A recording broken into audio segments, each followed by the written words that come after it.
지난 시간에 하갈과 사라의 비유를 말씀드렸습니다. 하갈과 이스마엘은 율법을 상징하고 사라와 이삭은 복음을 상징합니다. 그래서 결국은 어떻게 됐습니까? 사라와 이삭이 하갈과 이스마엘을 광야로 내보내는 것으로 정리가 됐습니다. 복음이 다가왔을 때에 율법은 물러갈 수밖에 없다는 것을 상징하죠. 그리고 그 말씀 말미에 이삭은 자유인의 자녀였다. 그래서 이 자유에 대한 말씀을 드린 바가 있습니다. 5장 1절은 문맥상으로 보면 그 앞부분의 결론이라고 할 수가 있어요. 그래서 챕터는 5장으로 가 있지만 실제 내용은 그 앞부분에서 이어지는 말씀이죠. 자유에 대한 맥락에서 내린 말씀이고 또 이 부분의 결론이기도 합니다. 그리스도께서 우리에게 자유를 주시려고 했다. 또 사도 바울은 그 주님이 주신 자유를 누리라고 말씀을 하면서 그 자유를 어떻게 지켜갈 거냐, 이거를 오늘 말씀하고 있죠. 그래서 저는 5장 1절에 있는 이 말씀을 통해서 세 가지 주제로 말씀을 드리려고 합니다. 첫째는 바울이 말한 자유란 것이 무슨 의미에서의 자유인가 하는 것이고, 또 두 번째는 그 자유가 어디서 왔나 하는 자유의 출처, 그리고 세 번째는 이러한 자유를 지키기 위해서 우리는 어떻게 해야 되는가 하는 것을 말씀을 드리겠습니다. 첫 번째 주제는 자유란 무엇인가 하는 것입니다. 자유롭게 하려고 자유를 주셨다, 이렇게 말씀을 했는데 이 귀절은 자유를 위해 자유롭게 하셨다라고도 번역을 할 수가 있습니다. 어떻게 해석하든지 의미는 같습니다. 예수님께서 우리에게 주시려고 하시는 것은 자유입니다. 그래서 우리 그리스도인들은 이 자유를 누리고 향유할 사람들인데, 오늘 우리가 과연 그리스도 안에서 자유를 누리고 있는지 반문하고 싶습니다. 앞서서도 질문을 드렸는데, 여러분 예수 믿는 것 때문에 자유를 누리고 있습니까? 또 내가 누리는 이 풍성한 자유를 자녀들에게 상속시켜 주시고 싶으십니까? 내가 누리는 자유, 나는 예수 믿는 것 때문에 얻은 것 가운데 가장 큰 축복이 바로 영혼의 자유라고 생각하는데, 사실 이 자유란 것은 이 자유가 뭔지 내용을 알아야만 우리가 누리고 그 가치를 알 수가 있습니다. 자유는 그리스도인에게 주신 특권이죠. 그러면 사도 바울은 이 자유를 여러 곳에서 얘기를 했는데 어떤 의미에서 자유란 말을 사용을 했을까? 주석가 윌리엄 핸드릭슨이라는 분이 바울이 생각한 자유를 두 가지 개념으로 설명을 했습니다. 그 윌리엄 핸드릭슨이라는 분은 굉장히 유명한 주석가인데, 제가 이 내용을 보면서 많은 부분을 참작을 했어요. 윌리엄 핸드릭슨. 근데 이분은 바울이 자유를 말할 때에 두 가지 개념으로 얘기를 했다고 합니다. 첫 번째는 소극적인 의미에서의 자유, 그리고 두 번째는 적극적인 의미에서의 자유, 이렇게 둘로 나눠서 설명을 했습니다. 첫 번째로 소극적 의미에서의 자유라는 것이 뭐냐 하면은 우리가 받은 구원입니다. 한마디로 얘기하면 우리가 구원을 받은 것, 그것이 우리의 자유죠. 자, 우리가 예수 그리스도를 믿고 구원을 받았습니다. 이 구원으로 우리는 자유를 얻었습니다. 그런데 이 자유라는 것은 노예 해방이나 감옥에 갇혀 있던 사형수가 사면을 받고 석방되는 그런 개념으로 이해를 하면은 이해가 쉬울 겁니다. 자, 평생 노예로 있던 사람이 어느 날 주인이 풀어주면서 너 자유를 누려라. 넌 자유인이다. 이렇게 석방을 해줬습니다. 또 감옥에서 평생 죄수 생활을 하던 사형수가 어느 날 갑자기 사면을 받고 풀려나게 됐어요. 너는 자유인이다. 자유롭게 살아라. 즉 명령권자의 주권적인 명령에 의해서 자유가 수동적으로 주어진 거죠.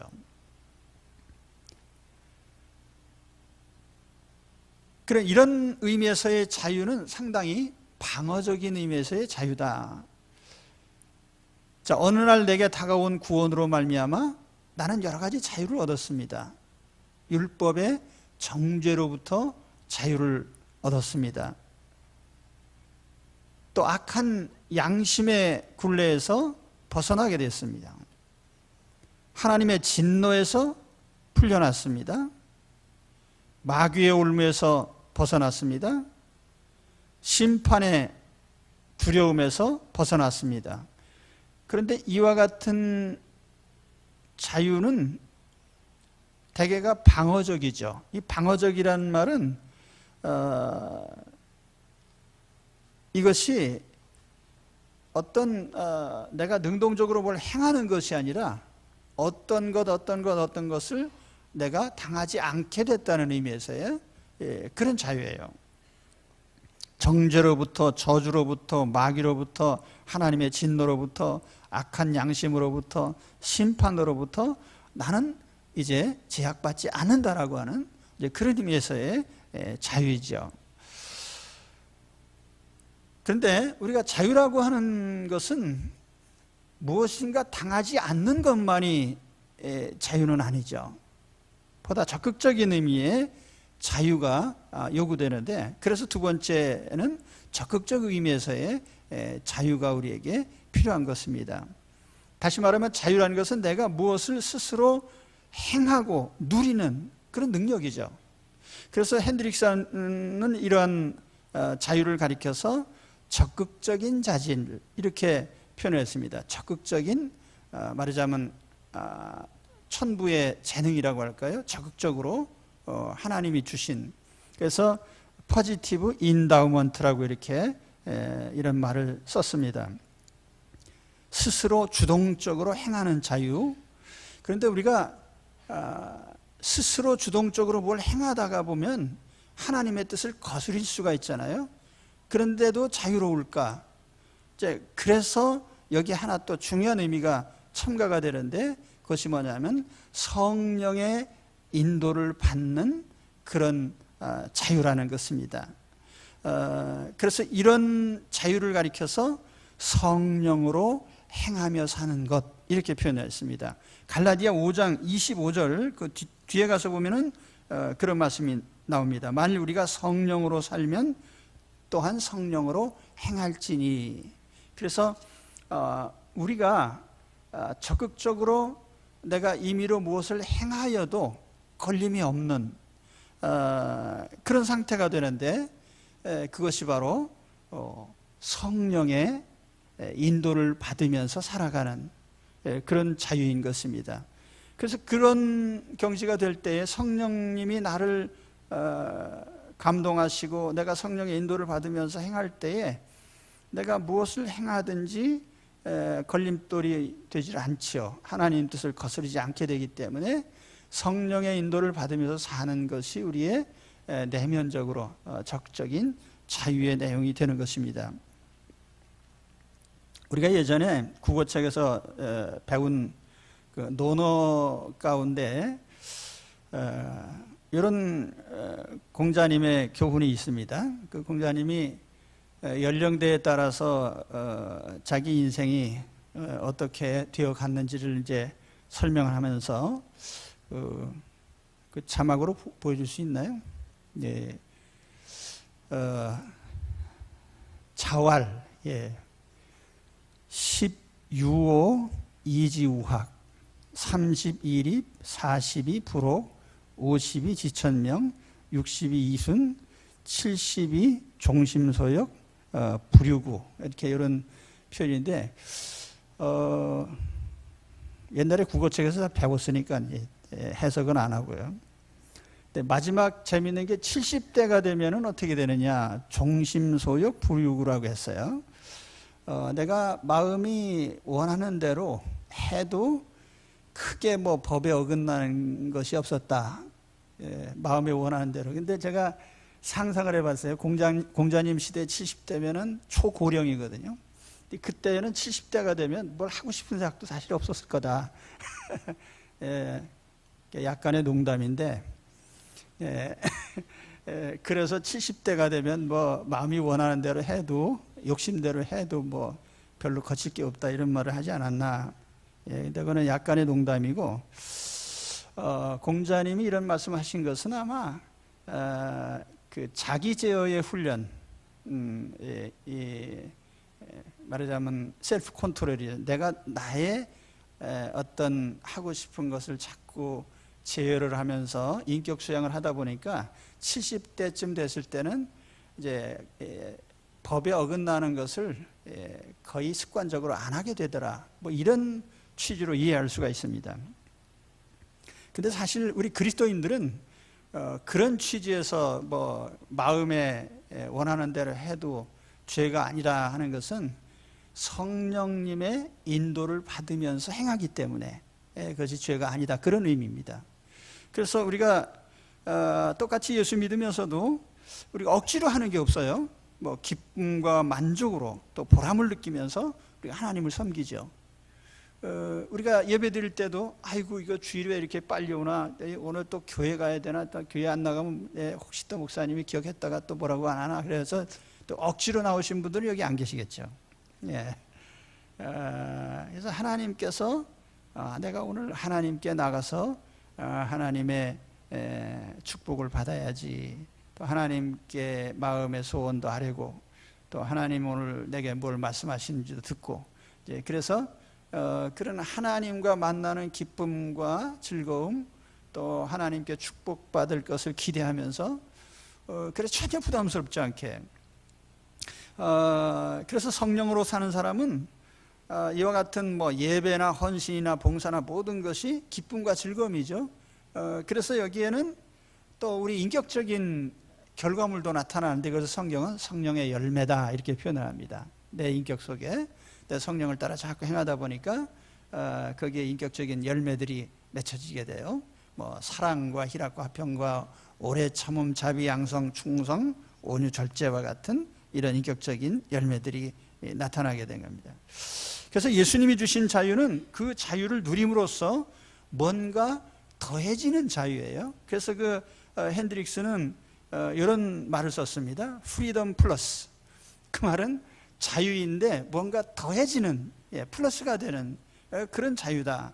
그 자유를 누렸을 때 그 자유로 말미암아 뭔가 부정적인 게 다가오는 것이 아니라 그 자유를 누린 결과로 뭔가 더 좋은 것이 더해지는, 그래서 프리덤 플러스라고 이렇게 얘기를 했습니다. 예를 들면 자유와 함께 우리가 그리스도인의 자유를 누리면서 그래도 하나님께 칭의, 너는 의롭다라고 하는 칭의를 받습니다.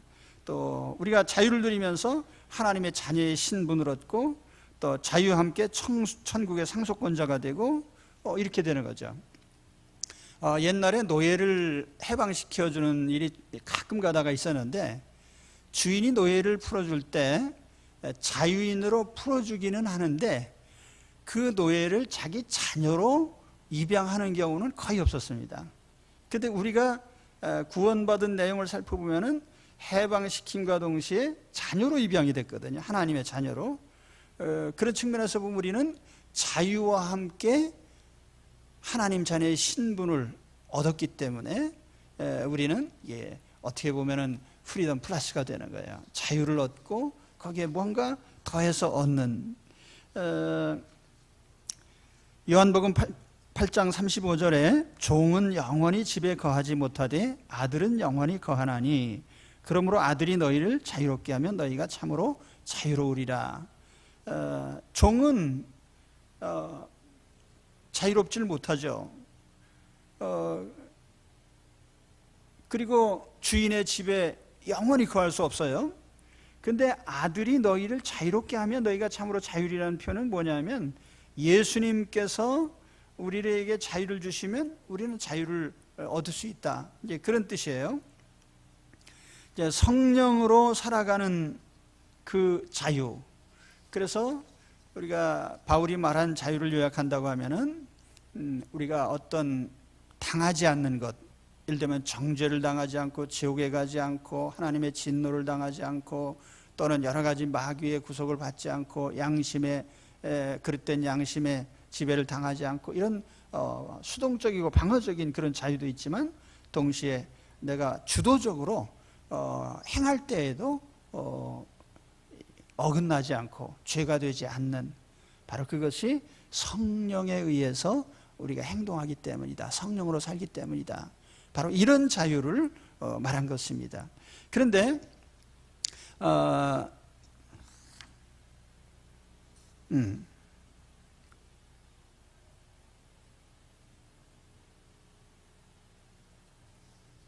예, 거기까지 하고요. 이제 두 번째 주제가 뭐냐면, 이 자유를 누가 줬느냐? 예수께서 주셨다. 오늘 이렇게 바울은 말씀하죠. 자유의 출처 예수님이다. 이건 다른 말로 바꾸면 자유는 내가 쟁취한 게 아니라는 거예요. 앞서서 말씀드렸지만은 어느 날 노예의 주인이 석방을 해주고 또 특별 사면으로 죄수가 석방이 됐을 때, 그는 내가 무엇을 해서 얻은 자유가 아니에요. 누군가 내게 주신 자유인데, 오늘 우리 그리스도인이 얻은 자유는 예수님께서 주신 것이다, 이렇게 말씀을 합니다. 무엇이 인간을 자유롭지 못하게 하는가? 이 문제가 이제 우리 인간에게 굉장히 중요한 이슈죠. 뭐가 나를 자유롭지 못하게 하느냐? 이 자유를 얘기할 때마다 그 루소가 생각이 나는데요. 자연으로 돌아가라, 이런 유명한 말을 했습니다. 그러니까 루소가 이런 말을 하게 된 배경에는 인간 사회의 모든 굴레, 인간을 부자유롭게 만드는 이런 것들이 다 어디서 왔느냐? 그는 사람이 서로를 얽매기 때문이다. 그래서 뭐 원시 상태에서 사람들이 다 한 사람 한 사람 흩어져 살면은 누구를 구속할 필요도 없고 누구를 구속하지도 않습니다. 그러니까 나는 자연인이다 하고 산속에 혼자 사는 사람은 항상 자유롭잖아요. 사람과의 어떤 관계가 없으니까. 그런데 사람들이 서로 어울려 살다 보니까 자꾸 어떤 규범을 만들게 돼요. 대개는 루소가 생각할 때는 힘 있는 자가 법을 만든다고 그렇게 생각을 했습니다. 그래서 돈 가진 자, 권력 가진 자가 어떤 규칙을 만들면 이제 다른 사람들은 거기에 예속이 되는, 이런 개념에서 출발했기 때문에 루소는 항상 그 무정부주의 혹은 자연 상태, 이걸 이제 주장하게 된 거예요. 그런데 인간의 자유가 개인의 자유가 됐든지 또는 집단의 자유가 됐든지, 그 자유라고 하는 것이 그 사람이 누가 나를 얽매서가 아니라, 그 성경적인 배경에서 보면은 모든 인간의 자유를 빼앗긴 배경에는 인간의 죄악성, 인간의 죄가 들어 있습니다. 죄 때문에 사람은 부자유하게 된 거예요. 인간의 죄가 하나님과 멀어지게 하고, 또 인간의 죄가 서로 싸우게 만들고 다투게 만들고 서로를 대적하게 되고 얽매게 된 것입니다. 그래서 사람은 자기 죄로 말미암아 얽매인 사람들이고 하나님의 심판 앞에 놓여 있기 때문에 그 죄 문제를 해결해야 진정한 자유가 다가오게 돼 있는 거예요. 그래서 그런 인간이 나는 자유다라고 선언한다고 해서 자유가 주어지는 건 아니에요.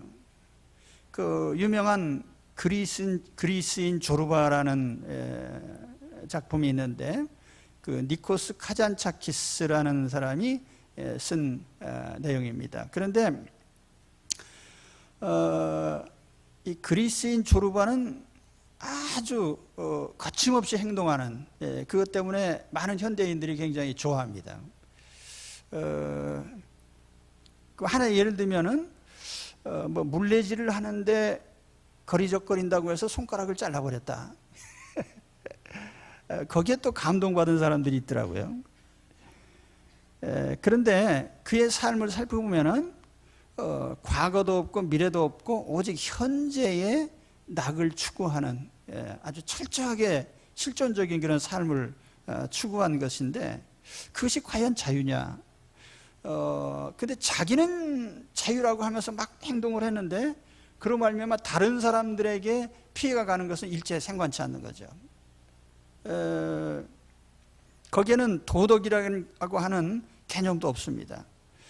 그래서 이 니코스 카잔차키스는 이제 그리스 정교에서 파문당하고 크레타 섬에 있는 이라클리오 성문 밖에 공터에 지금 매장되어 있습니다. 제가 가봤습니다. 근데 거기 무덤에 이제 이런 문구가 새겨져 있어요. 나는 아무것도 바라지 않는다. 나는 아무것도 두려워하지 않는다. 나는 자유다. 그래서 돈키호테처럼 제멋대로 살고 나서 나는 자유인이니까 아무도 상관 마라. 난 자유인이다. 이렇게 이제 선언한 거예요. 여러분, 우리 가운데 만일 그런 사람이 있다고 하면은 어떻게 되겠습니까? 자기는 뭐 어떨지 모르지만 수많은 사람들에게 아마 걸리는 사람이 될 겁니다. 그것이 과연 자유냐 말이죠. 하나님께 지은 죄가 인간의 자유를 박탈한다고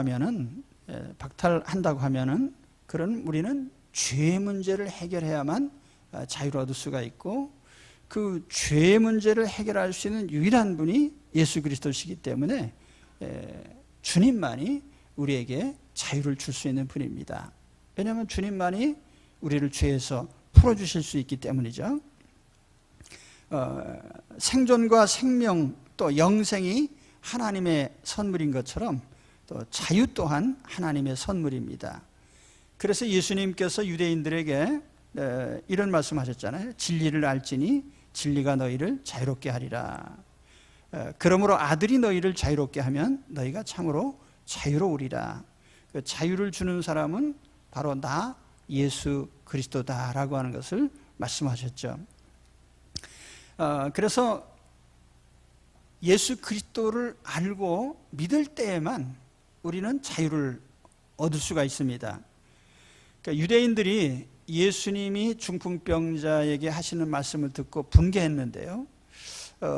예수님 뭐라고 하셨냐면은 작은 자여 안심하라 내 죄사함을 받았느니라 이렇게 말씀하셨거든요. 유대인들이 분개한 이유가 뭐냐면 사면권, 인간의 죄를 용서해 줄 수 있는 권한은 하나님의 권한이에요. 신적 권한인데 그건 사람인 예수가 내 죄를 사노라라고 얘기를 하니까 유대인들이 이거 신성모독이다 이렇게 생각한 겁니다. 그래서 마태복음 9장 3절에 보면은 어떤 서기관들이 속으로 이르되 이 사람이 신성을 모독하도다. 하나님만이 하실 수 있는 죄 용서를 어떻게 지가 한다고 하냐 하면서 이렇게 예수님께 말씀을 내심 그랬는데 예수님이 뭐라고 답변하셨습니까? 마태복음 9장 6절에 보면 인자가 세상에서 죄를 사하는 권능이 있는 줄을 너희로 알게 하려 하노라. 예수님은 하나님이시죠. 죄를 사할 권세가 있으십니다. 신성을 지니신 하나님이실 뿐 아니라 자기 생명으로 우리의 죄값을 갚으신 분이기 때문에 자기 주권으로 우리에게 자유를 줄 수 있는 분이에요.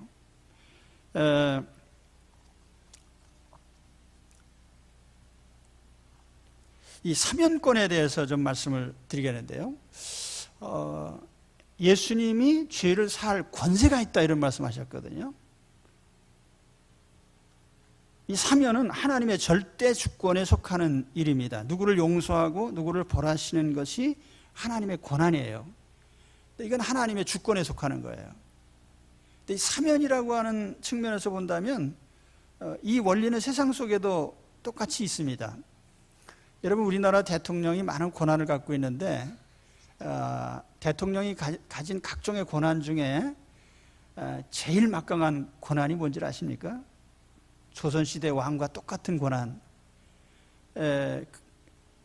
입법과 사법과 행정을 초월한 아주 초법적인 권한이 대통령에게 하나 있는데 바로 그게 뭐냐면 사면권이에요.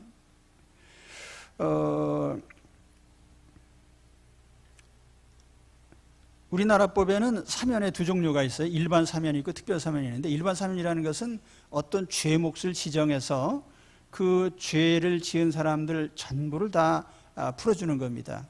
그래서 예를 들면 이제 음주운전자들 전과를 풀어주겠다. 그럴 때 사면을 하는데 그 국회의 동의를 얻어야 됩니다.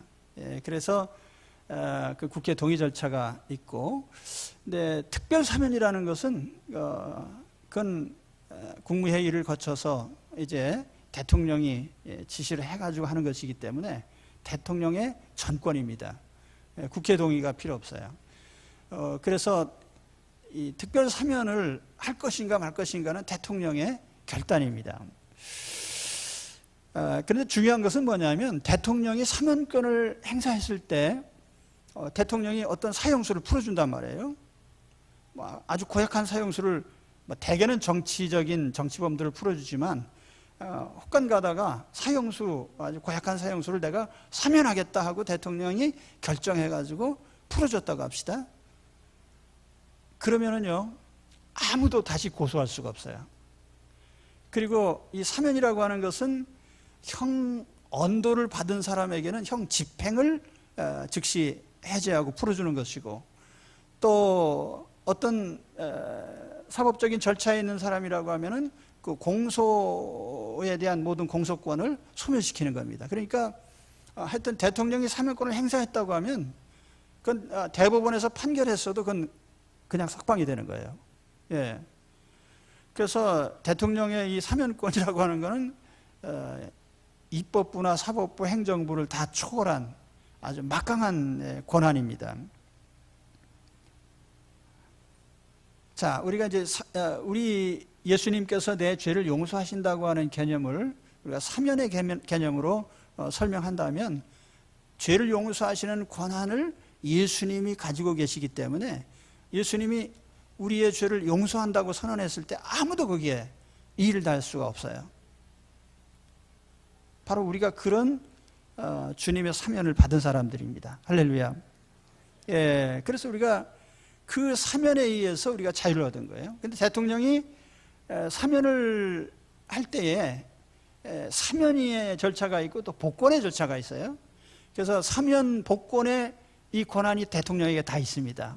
그 복권이라고 하는 것은 이제 제가 복권을 찾아보니까 로또 복권만 나오더라고요. 예.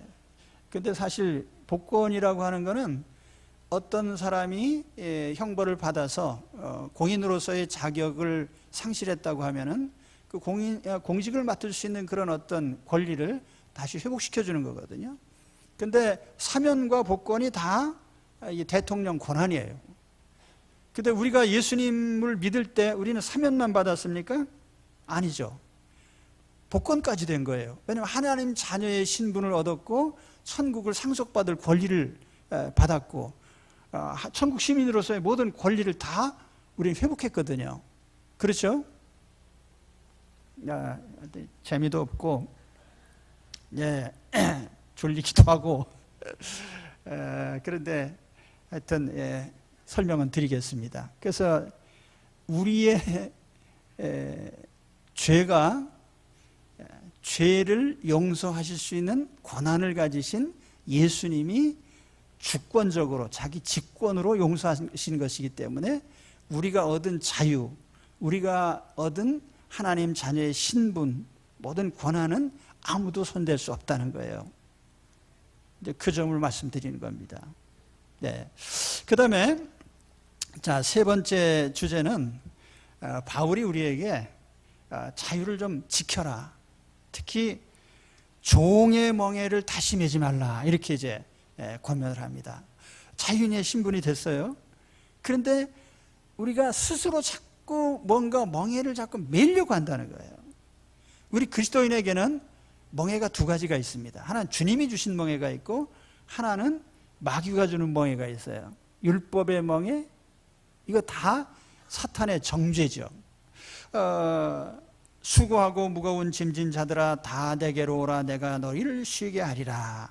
이 구절은 잘 알고 있죠 우리가. 그 다음 구절은 거의 안 해옵니다. 본 적도 없고 기억도 안 합니다. 근데 그 다음 구절이 또 중요해요. 나는 마음이 온유하고 겸손하니 나의 멍에를 메고 내게 배우라. 그리하면 너의 마음이 쉼을 얻으리니 이는 내 멍에는 쉽고 내 짐은 가벼움이라.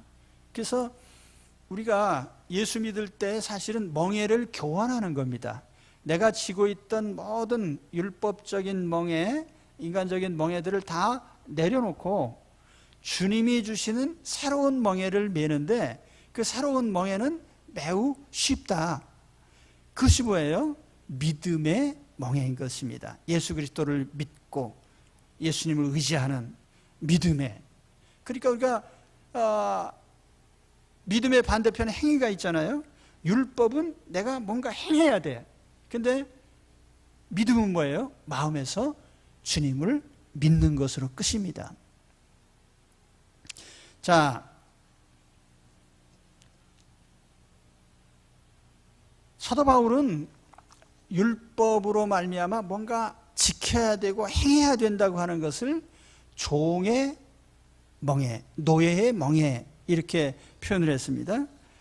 그리스도인들은 이 종의 멍에를 다심해서는 안 되는 거예요. 해외 토픽에 보니까 어떤 죄수가 교도소 당을 넘어서 탈출했어요. 딱 뛰어내렸는데 거기가 어디였냐면 경찰서 뒷마당이었어요.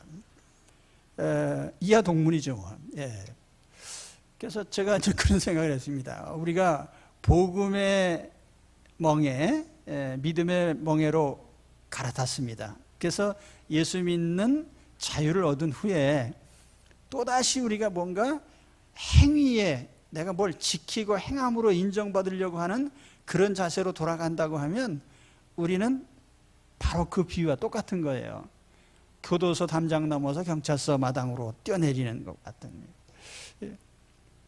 갈라디아 교인들은 두 부류의 사람들이 있었어요. 다수는 이방인이었죠.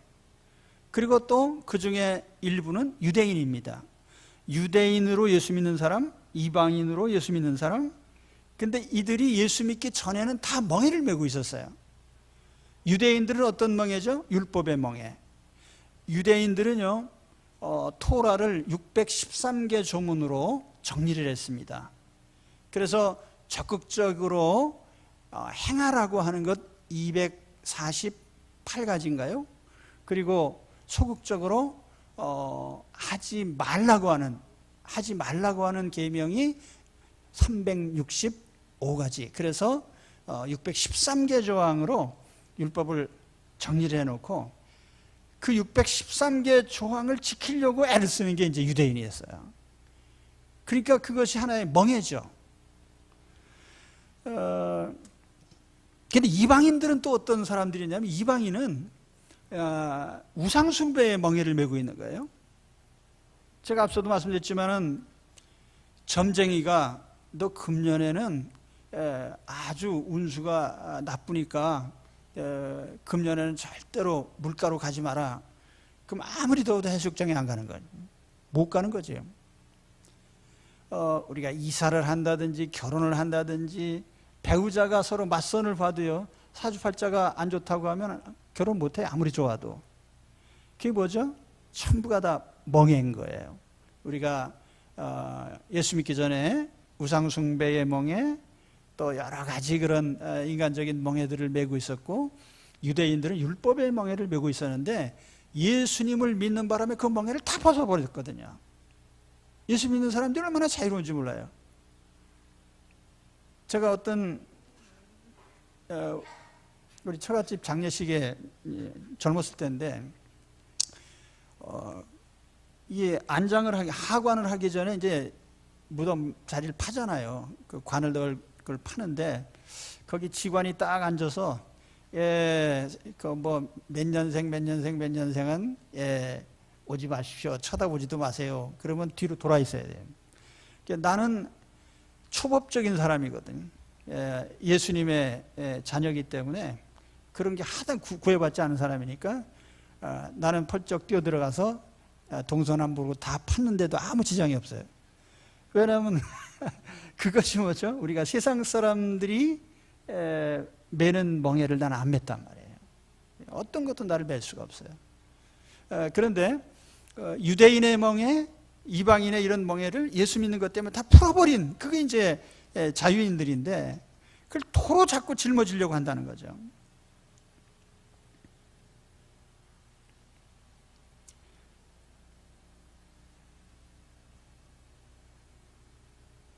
자, 오늘 이제 중간에 제가 준비한 거 생략하고요. 왜 이렇게 길어졌나 오늘? 예. 사도 바울은 우리에게 그러므로 굳건하게 서서 흔들리지 말아라. 굳건하게 서라.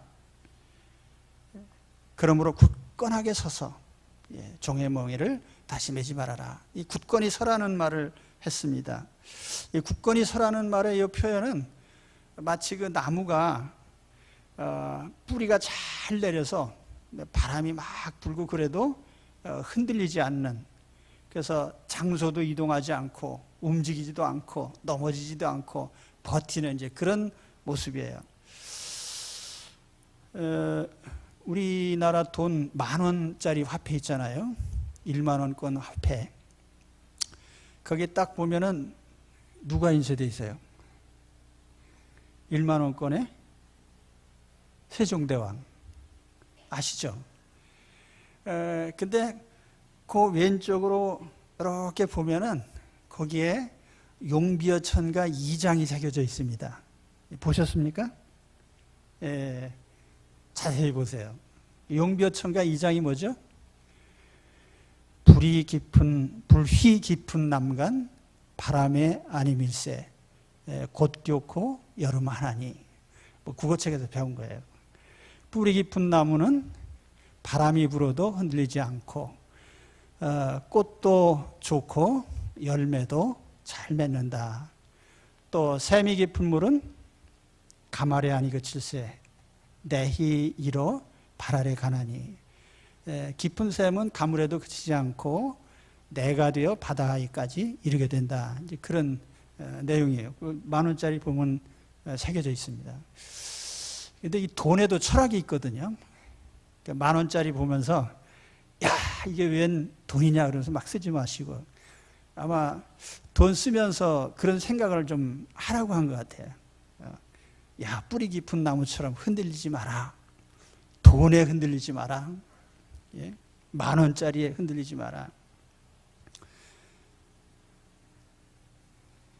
시편 1편 내용도 똑같아요. 복 있는 사람은 악인의 꾀를 따르지 아니하며 죄인들의 길에 서지 아니하며 오만한 자들의 자리에 앉지 아니하고 오직 여호와의 율법을 즐거워하여 그 율법을 주야로 묵상하는 자로다. 그는 시냇가에 심은 나무가 시절을 좇아 열매를 맺으며 그 잎사귀가 마르지 아니함 같으니 그가 하는 모든 일이 다 형통하리로다. 악인은 그렇지 아니하며 오직 바람에 나는 겨와 같도다. 여기에 바람에 나는 겨, 그리고 시냇가에 심은 나무, 여기에 딱 대조가 되잖아요. 시냇가에 심은 나무가 어떻죠? 뿌리가 잘 내려져서 흔들리지 않아요. 근데 바울은 우리 복음에 심겨진 그리스도인의 모습을 그렇게 비유한 겁니다. 자, 우리가 예수 믿는 믿음에 굳건하게 뿌리를 내리라는 거예요. 그럴 때 우리가 어떤 인간적인 유혹들이 다가오거나 어떤 이단이 다가오거나 어떤 환경적인 변화가 오더라도 흔들리지 않는 거예요. 믿음 안에 굳건히 서는 거죠. 뭐 병이 들거나 환난을 당하거나 그것 때문에 예수님에게서 떠나지는 않는단 말이에요. 복음에서 이탈하지 않는다는 거죠. 철저하게 복음의 뿌리를 내리고 흔들리지 마라라고 하는 이 마지막 권면이에요. 그래서 제가 갈라디아서 지금 여러 날 동안 계속하고 있는데 이제 다음 시간에 또 할 건데, 갈라디아서를 하면서 가장 중요한 건 뭐냐면 예수 그리스도를 믿는 믿음의 뿌리에 단단하게 뿌리박고 흔들지 말라는 거예요. 그리고 다시 율법주의로 돌아가거나 또는 우상주의로 돌아가지 마라. 어떤 경우에도요, 예수 그리스도를 믿는 믿음에만 확고부동하게 서시기 바랍니다. 이것이 바울이 오늘 얘기하려고 하는 내용이에요. 그리고 특히 자유와 대조시켜서 아무리 자유로워도 흔들리지 말라는 거예요. 아무리 자유로워도.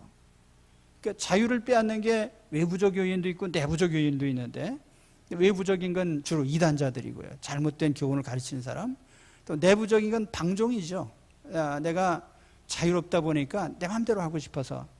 이제 그런데 그런 모든 경우에도 우리가 오직 예수 그리스도를 믿고 의지하는 이 믿음 하나에 뿌리를 깊게 내리고 흔들리지 않으면 다 우리는 극복하고 이길 수 있습니다. 그래서 이 믿음의 자유를 향유하시기 바랍니다. 기도하겠습니다.